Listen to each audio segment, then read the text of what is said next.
نہیں کرے گا، کبھی دوبارہ جرأت نہیں کرے گا کہ اس گناہ کو دہرائے، یہ اچھا ہے اس کے لیے. جی، یعنی اپنی تلاش خراش کے لیے بھی اچھا ہے. جی، کہ مجھ اس میں کی یہ خامیاں میں شخصیت دور کی کروں. تعمیر کے لیے، اس کے کردار کی تشکیل کے لیے، اس کے تزکیہ نفس کے لیے یہ بات بہت مؤثر ہے، مفید ہے، پسندیدہ ہے. اس کو غمزدہ ہونا چاہیے اپنے تاریخ ماضی پر. اچھا، محاسبہ نفس میں ایک سوال ذہن میں یہ آتا ہے کہ محاسبہ نفس جو ہے یہ سراسر ذاتی یا نجی نوعیت کا ہے، کیونکہ اس میں لفظ نفس بھی آ رہا ہے، اور یا اس میں ہم دوسروں سے مدد تعاون لے سکتے ہیں، یا میں کسی دوسرے کو محاسبہ نفس کی ترغیب کے ساتھ ساتھ اسے کچھ پوائنٹس بھی دے سکتا ہوں کہ آپ میں مثلا یہ کچھ خامیاں کوتاہیاں ہیں تو نقائص ہیں. حدیث میں ہے کہ تمہارا دوست وہ نہیں ہے جو تمہیں ہر وقت ہنساتا رہے، بلکہ دوست وہ ہے جو تمہارے نقائص کی تمہیں نشاندہی کرے، مومن کا آئینہ بھی ہوتا ہے، نہی عن المنکر کرے. جی، مومن کا آئینہ بھی ہوتا ہے. مومن کا آئینہ ہے مرآت صافیہ.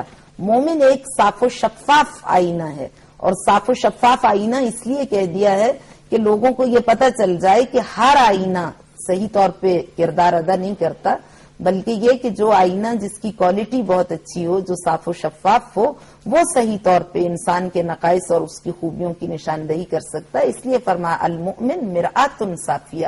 مومن ایک صاف و شفاف آئینہ ہے، اور صاف و شفاف آئینے کا کردار یہ ہے کہ جیسی شخصیت ہوتی ہے وہ ویسی ہی دکھاتا ہے.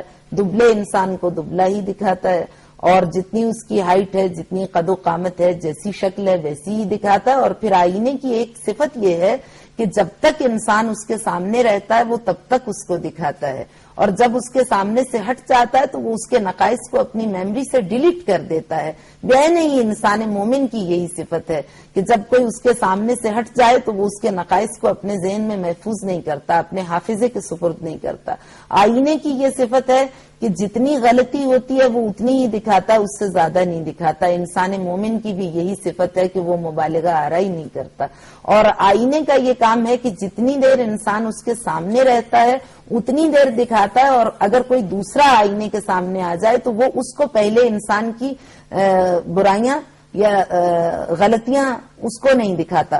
تو اسی طرح انسان مومن کسی دوسرے انسان کی غلطیاں کسی دوسرے انسان کے سامنے ظاہر نہیں کرتا. یہ انسان مومن کے صفات آئینے سے مشابہ ہیں جو حدیث میں بیان کیے گئے. آخر میں بڑا خوبصورت اور لطیف سا نقطہ آپ نے بیان فرمایا، اور شاید کسی حد تک تو یہی میرے جو آنے والا سوال ہے اس کا جواب یہاں سے شاید مل بھی رہا ہے، لیکن میں پھر بھی آپ سے وضاحت چاہوں گا کہ بظاہر ہمیں لگ رہا ہے دو چیزیں ٹکرا گئی ہیں کہ ایک طرف تو کہا گیا کہ آپ دوسروں کے عیوب پر نظر نہ کریں بلکہ اپنے عیوب کو دیکھیں، لیکن دوسری طرف کہا جاتا ہے کہ مومن کا آئینہ ہے، تو اب اس نے تو دوسرے کے عیوب دیکھنے ہیں اپنے دوست کے اور پھر اسے بتانے ہیں. ان دونوں یہ بظاہر ٹکرا رہی ہیں. دوسرے کے عیوب کو معاشرے کے سامنے ظاہر نہ کریں، دوسرے کے عیوب کو لوگوں کی نگاہوں میں لوگوں کے سامنے ظاہر کرنے سے گریز کریں. یہ اسلام میں ناپسندیدہ عمل ہے. لیکن جس کا عیب ہے اس کو خلوت میں، تنہائی میں، خاموشی کے ساتھ، عزت کے ساتھ، وقار کے ساتھ، اس کی انسلٹ کیے بغیر، اہانت آمیز رویہ اختیار کیے بغیر، محبت کے ساتھ، نرمی و عاطفت کے ساتھ، ملائمت کے ساتھ، پولائٹنس اور شائستگی کے ساتھ اسے اس کے نقائص کی نشاندہی کریں، اسے بتائیں کہ یہ چیز تمہارے لیے نقصان دہ ہے، اس کو برطرف کرو. اسی کو کہتے ہیں نہی عن المنکر، یعنی کسی کی برائی کی نشاندہی کرنا اور اسے برائی سے روکنا. مگر برائی سے روکنے کا طریقہ یہ نہیں ہونا چاہیے کہ اس بیچارے کی توہین ہو، لوگوں کی نگاہوں سے اس کو گرا دیا جائے. دوسرے کو پہلو میں بیٹھنے والے کو خبر ہی نہ ہو کہ اس میں کیا نقائص ہیں، اس کو الگ لے جائیں اور عزت کے ساتھ اس کی آبرو ریزی کیے بغیر اچھے طریقے سے اس کو اس کے نقائص کی نشاندہی کریں تاکہ اس کے نقائص ختم ہو جائیں. تو یہ اس کے حق میں آپ کا ایک احسان ہوگا، یہ حسن سلوک ہوگا، اور یہ خدا کو پسند ہے.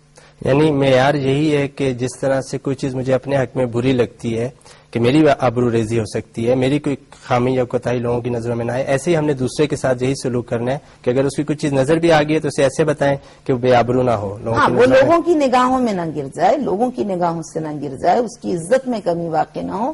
اس طرح دوسرے پر تنقید نہیں کرنی چاہیے کہ اس کے لیے معاشرے میں جینا مشکل ہو جائے یا دوسرے افراد کو پتہ چلے کہ اس میں یہ نقائص ہیں، بلکہ اس کے نقائص کو چھپانا آپ کی ذمہ داری ہے.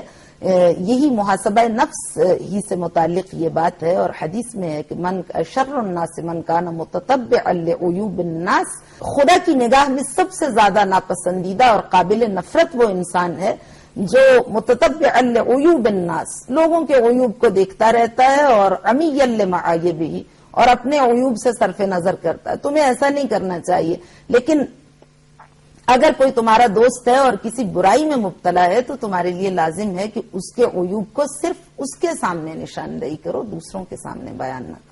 اچھا جی، پھر ایک چھوٹا سا سوال ہے کہ فرض کرتے ہیں کہ میرا ایک دوست ہے، وہ کوئی سگریٹ پی رہا ہے، کم سنی میں ہے یا کچھ اور، اب میں اس سے کہتا ہوں تو وہ دوست ہے اور مجھے پتا ہے وہ نہیں مانے گا، میں اس کے کسی بزرگ یا سرپرست کو بتاتا ہوں، والد کو، تو کیا یہ غیبت ہے یا کیا یہ میں اس کی آبروریزی کر رہا ہوں یا یہ اس کی اصلاح ہی کا عمل ہے جو صحیح طریقے سے آگے بڑھ رہا ہے؟ ہرگز نہیں، یہ غیبت بھی نہیں ہے اور یہ کوئی برا فعل بھی نہیں ہے، مگر یہ کہ الانسان علی نفسہ بصیرہ، یہ اب آپ کو خود بہتر پتا ہے کہ آپ یہ کام کیوں انجام دے رہے ہیں.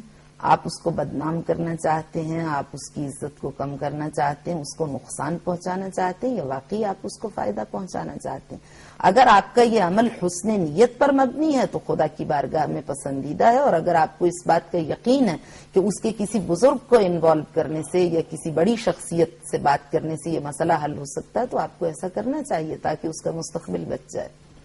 آپ کی ساری گفتگو سے، پچھلے پروگرام کی بھی گفتگو سے جو مجھے سمجھ آ رہا ہے، ہمارے سمجھنے کی چیز ہے وہ یہ ہے کہ ہم برعکس چل رہے ہیں. معاشرے میں جو ہمارا مجموعی کردار ہے وہ یہ ہے کہ ہم دوسروں کو تنقیدی نگاہ سے دیکھتے ہیں، دوسروں کی عیبجوئی کرتے ہیں، دوسروں محفلوں میں دوسروں کی کمزوریوں کو اپنا موضوع گفتگو بناتے ہیں اور اپنے آپ کو دیکھتے ہی نہیں ہیں، اس نگاہ سے نظر انداز کر دیتے ہیں اس حوالے سے.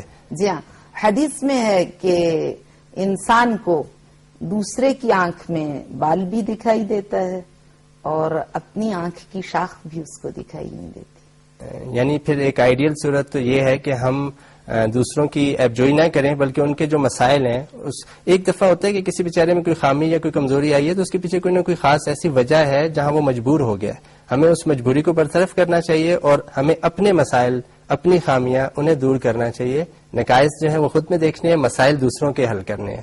آئیڈیل صورت تو ہمیں یہی سمجھ آ رہی ہے کہ یہ اس طرح سے ہے. اور دوسروں کے لیے خوشیوں کو فراہم کرنا، ان کے مسائل کو برطرف کرنا. اصل میں اسلام کا حکم یہ ہے کہ تم دوسروں کے مسائل کو برطرف کرو اور اپنے نقائص کو برطرف کرو. لیکن ہم نے الٹ روش اختیار کر لی ہے کہ ہم اپنے مسائل کو دیکھتے ہیں، اپنے ضروریات کو دیکھتے ہیں اور دوسروں کے نقائص کو دیکھتے ہیں. بالکل ہمیں اپنے نقائص دکھائی نہیں دیتے اور یہ بہت زیادہ ناپسندیدہ بات ہے. اسلام میں پسندیدہ بات یہ ہے کہ تم دوسروں کے لیے خوشیوں کے امکانات فراہم کرو. حدیث میں ہے اذا بعث اللہ المؤمن من قبرہ خرج مثال یقدم امامہ کلما رأى المؤمن حولا من احوال یوم القیامہ قال له المثال لا تفزع ولا تحزن وابشر بالسرور والکرامة من اللہ عز وجل حتى يقف بين يدي الله ويحاسبه حسابا يسيرا ويأمره به الى الجنة والمثال امامه.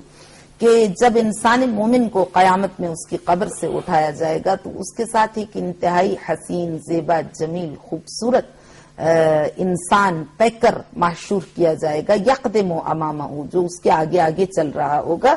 اور کلما رأى المؤمن حولا من احوال یوم القیامہ، اور انسان مومن جب قیامت کی ہولناکی کو، خوف کو اور ان کیفیات کو محسوس کرے گا اور خوف زدہ ہوگا تو قال له المثال، وہ پیکر گویا ہوگا اور وہ اس سے کہے گا لا تفزع ولا تحزن، ڈرو نہیں، خوف زدہ نہیں ہو، غم زدہ نہیں ہو، میں تمہارے ساتھ ہوں. ابشر بالسرور والکرامت من اللہ عز وجل، خدا کی جانب سے تیرے لیے خوشخبری ہے، تیری تکریم ہے، تیری عزت ہے، تیرے لیے بلندی درجات کی نوید ہے.